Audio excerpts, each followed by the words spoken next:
اگر گھر والے پریشان ہوتے ہوں تو کیا کریں؟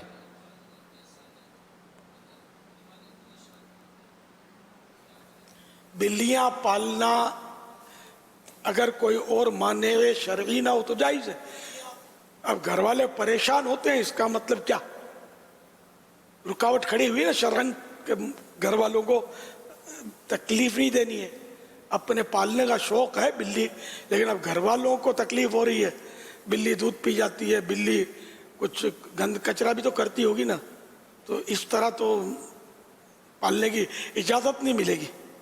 گھر والے سب متفق ہوں، کسی کو کوئی شکایت نہ ہو، گھر کا ماحول خراب نہ ہوتا ہو، آپس میں نفرتیں نہ پیدا ہوتی ہوں، تو 100% اتفاق رائے سے آپ بلی پالو، بلے پالو، دونوں پالو. صلو علی الحبیب صلی اللہ تعالی علی محمد. ویسے بعض اوقات ایسا بھی یاد آتا ہے کہ ہوتا تھا کہ بلیاں جب بچے دیتی ہیں تو وہ بچے اگر کہیں آگے پیچھے ہو گئے تو وہ جو بلی تلاش کرتے ہوئے جو شور مچاتی ہے نا، تو وہ پورا گھر جو ہے نا اس دن یاد کرتا ہے کہ واقعی نہیں رکھنی چاہیے، اس کو چھوڑا ہو بھائی. تو فلیٹوں میں یہ چیزیں نہیں پالی جا سکتی. بڑے جن کے صحن ہوتے ہیں، نیچے کی جگہ ہوتی ہے، جو کچی آبادیاں ہوتی ہیں نا، دیہات ہوتے ہیں، اس طرح کی جگہوں میں پالنے میں کچھ نہ کچھ کم آزمائش ہوتی ہوگی. باقی تو فلیٹ میں اگر پالو گے تو چوزا پالنا مشکل ہوتا ہے مرغی کا فلیٹ میں، تو بلی کہاں سے پالیں گے؟ مسائل کر دے گی بلی. تو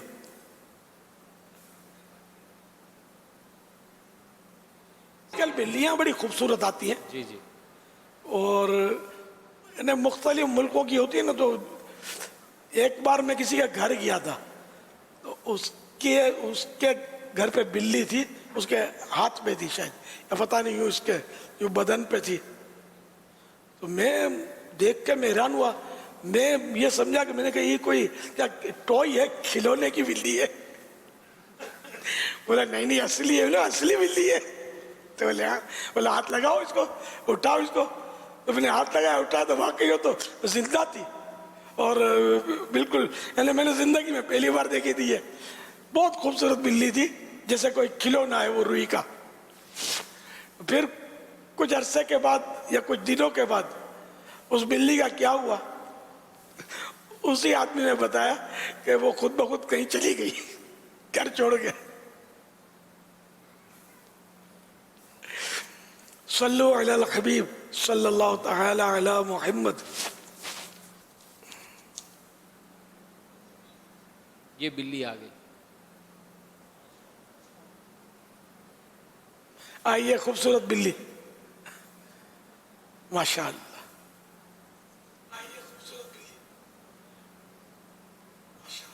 تو کھلونے جیسی لگ رہی ہے نا، بہت ہلکی پھلکی ہوتی ہے. سید حبیب سوال کر رہے ہیں کہ اذان کے دوران کیا کھانا کھا سکتے ہیں؟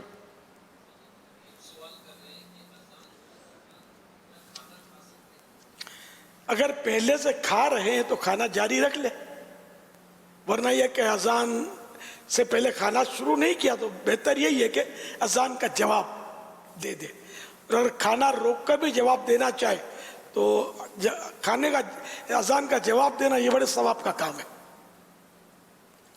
صلو علی الحبیب صلی اللہ تعالی علی محمد. عبد الماجد پوچھ رہے ہیں کہ اگر نفل روزہ توڑ دیں تو کیا حکم ہوگا؟ نفل روزہ رکھ لینے سے اس کو پورا کرنا واجب ہو جاتا ہے. اب اگر یہ توڑے تو اس کو قضا کرنا ہوگا، اور بلا عذر توڑنا بھی جائز نہیں ہے.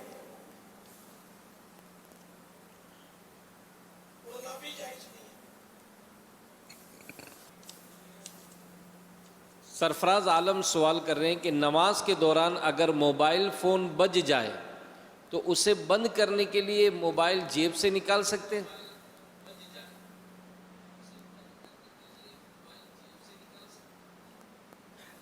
دوران نماز غالباً پوچھا ہوگا. جی جی.